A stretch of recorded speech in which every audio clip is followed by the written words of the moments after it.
Hi, my name is Jeff Pagano, and welcome to Harping on Rugby. This is part of our weekly feature called the 80 Plus column.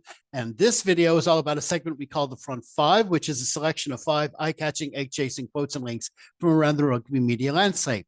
As you can see, I've got 5 headings lined up here. My finger doesn't disappear in the meantime.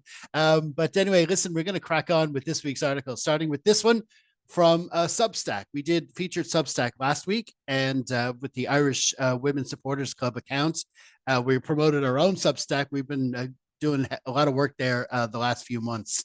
So I want to promote that a little bit more, but I also want to promote this particular account, which was prevalent on Twitter and X and now Blue Sky as well. It's called the Rugby Broadcast Report on Substack. Now, back in the day, when I started harping on rugby, one of the features I used to do every week was on Thursdays, I would do a list of the upcoming rugby on TV for the coming weekend.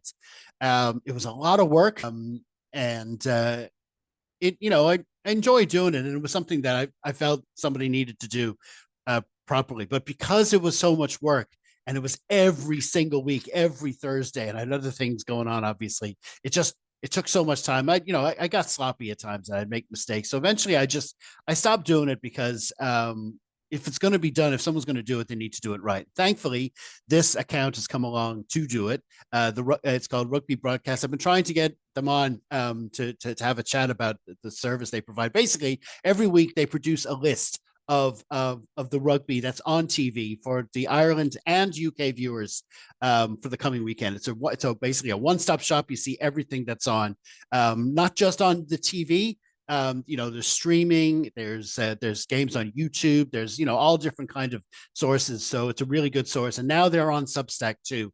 And as an added feature, which is something I wanted to do back in the day as well, but again, I didn't have the time. They produce stories about what's coming up, what deals are being done, TV deals signed, and what are planned. And this particular article is about Premier Sports, who are really going for it. They've got a lot of, they've added to their coverage. They were already showing the top 14. They were showing the URC. They've got more URC matches. They've added the League One in Japan. They've added Major League Rugby.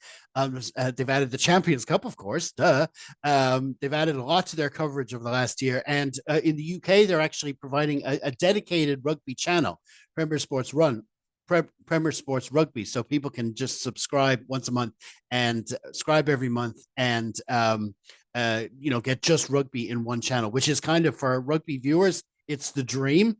A lot of people say we're rugby fans and we'd rather be going to the games, but we do like watching on TV. Watching on TV is a big part of our rugby viewing, because we can't go to all the games. Of course, we want to see our own team play. I go to the Leinster home matches, but we want to see a lot of other rugby action as well. So our weekend is often taken up with this. So the Rugby Broadcast, like I say, they're on X, they're on Blue Sky, and now they're on Substack. Please do follow them. They produce a weekly list of what's to be seen for the weekend, and hopefully I'll get them on for a pod soon. So do check them out. And this is a good article about what's been going on with Premier Sports. Like the quote I've chosen, people have been crying out for this. People have been asking, when can we watch more rugby and different types of rugby? And this is something that Premier Sports has been working on. So fair play to them, and fair play to the Rugby Broadcast Report.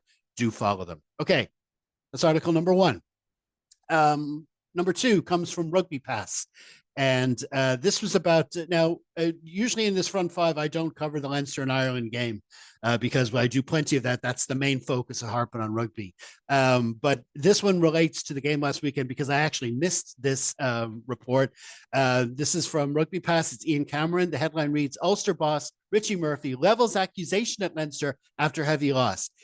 A little bit of a clickbaity headline, but it is technically what he's doing. This is in his post-match press conference. I admit I missed it. I was obviously focusing on the Leinster side of things. In this post-match press conference, he kind of suggested Leinster were kind of pushing the limits of the breakdown. And in the quote I've chosen, says their line speed is incredible, but is it always coming from an onside position? I'd question that. I could say that it was kind of sour grapes. It is true that Leinster's line speed is the feature of the game, and there were stages of this match when uh, Ulster were trying to get things going. There was one prolonged sequence in the second half, especially when I think it was a line out in the Leinster half, and with just the double tackling, plus Ulster being able to keep the play alive, they were pushed back eventually before losing a penalty outside their own 22, and or was it a knock on or something? But anyway, they lost possession anyway, and it was. It would be frustrating, and I suppose when line speed, it is literally a fine line between being onside and quick line speed and being offside position. So you could debate that from Richie Murphy's point of view. I suppose what he feels he has to do. He's the Ulster coach now, but the Ulster fans will know that he's come from Leinster. He was a coach within the Leinster system. He was a kicking coach there, and of course, he went on to do really well with the under-20s. So I suppose this is a getting involved in this kind of did Leinster get away with stuff kind of narrative will help endear himself to the Ulster fans, and plus, there might also be a truth to it. Maybe they are pushing the limits at the breakdown. Maybe they are straying a little bit offside. I don't know. I'd be willing to have that conversation. But it's just it's interesting to see him in particular debating this. And we'll see. We'll see if other coaches pick up on that as well, because Leinster's defense has been doing so well this season. So, but that's debate for another day. But anyway, listen, I do wish Richie all the best up at Ulster. Sincerely, I've said it many times on the site. I think Ulster are by far the unluckiest of the four provinces, what's happened over the years, especially in relation to what's happened with Leinster. You look at the 2012, they arguably had their best team. They get to a Heineken Cup final, but the problem is that year, Leinster are even better. That year, it was peak Joe Schmidt ball, and they just got blown away in the Champions Cup final at Twickenham. You look at last season, Ulster actually did the double over Leinster, but they still didn't finish ahead of us in the Irish Shield table or the URC table. They have an injury crisis. You had the one year when Ulster they topped the Pro 14 or the Pro 12, whatever it was, table. They were number one.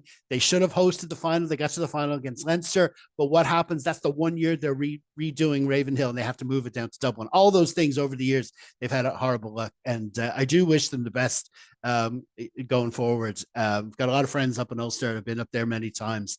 And but listen, this is an article where Richie Murphy is just trying to, I suppose, settle in to his job, his position as coach of Ulster. And I do think he will do well there.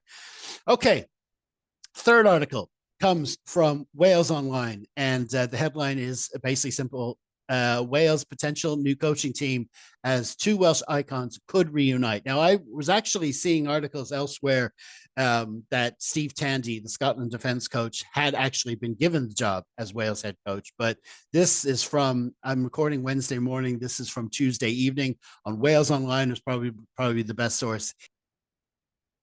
The deal hasn't actually been confirmed as I'm recording, but still, it looks like it is going to happen. So this is just basically an article from Wales Online talking about who his team might be. Now, when you look at what happened to Wales, like obviously Warren Gatland went into the Six Nations as their coach. They lost a couple of games, then he left, so they had to fill the void. They picked Mike Sherratt, who'd been doing well with Cardiff Rugby, so he took over for the remainder. Of course, he had a lot of work to do. They ended up getting the wooden spoon anyway. There were kind of positives to be taken from Wales. So you'd wonder, would he be in the running to take the role? But in the end, it looks like they've gone with Steve Tandy, but they still might have Mike Sherratt if he's willing to do the job. And apparently with Wales, the WRU having taken over Cardiff Rugby, it'll be easier to get him out of his contract to do that as well. So that's what this article says. But anyway, interesting to see what happens. Side note, I pick headlines, little headlines for these articles. You can see I've gone with "I'm Steve" there. That's a nod to my son. He's a big Minecraft fan, and today happens to be his birthday. So happy birthday, John! I think he's in the next room. I don't know if he can hear what I'm saying. If he does, if he can, I do hope he has a happy birthday. He loves Minecraft, and that's what the reference is for. Okay. Article number 4 is from Josh Graham. It's Rugby World. This is this just caught my eye because the headline reads England fly half Finn Smith headlines the New Look Rugby World magazine. Obviously, Finn Smith is for Northampton as well as England. Northampton playing Leinster in a couple of weeks, but it says it's a New Look Rugby World magazine, and the quote I've chosen, it says, "We've got new fonts, a new log, plenty of different color schemes as we've given the mag a fresh look." Now, I've put up a before and after kind of picture there, and when you say new fonts, I would have thought that meant the principal new font would have been the title, Rugby World. You know what I mean?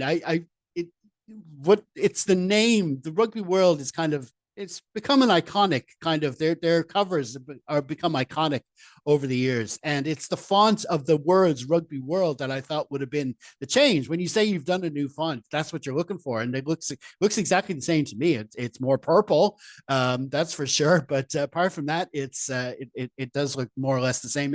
I presume they mean the fonts of the individual articles around the thing, but that doesn't to me give it a new look. But listen, Rugby World, I don't want to take the piss too much. Rugby World is a good publication.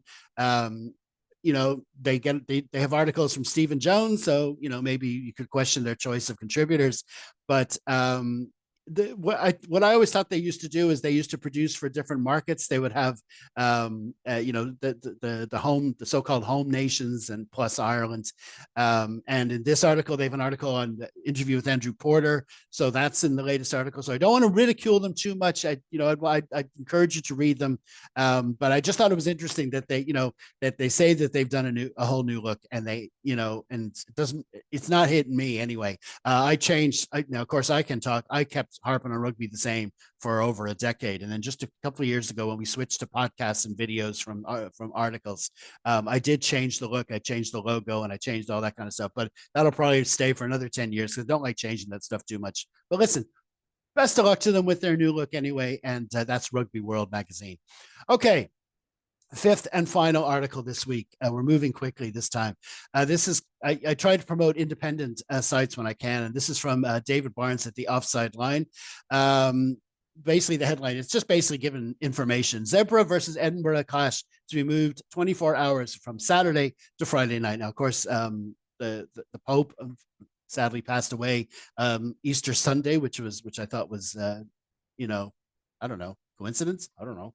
Anyway, it's actually had an impact on rugby in that Zebra were to host Edinburgh in Parma in the URC, and because of the arrangements of the funeral, they're going to have to move it to Friday evening. Now that actually has an impact on us here at Harpin Manor.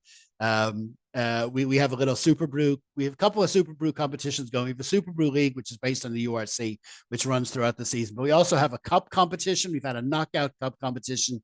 And the final is actually for this weekend. It's between myself. I've out of 10 of us, I've got to the final, and plus Connor Cronin. The two of us our scores are going to be compared against each other to win the first cup competition. I know you don't care about this, but anyway, I'm joking that this is actual divine intervention.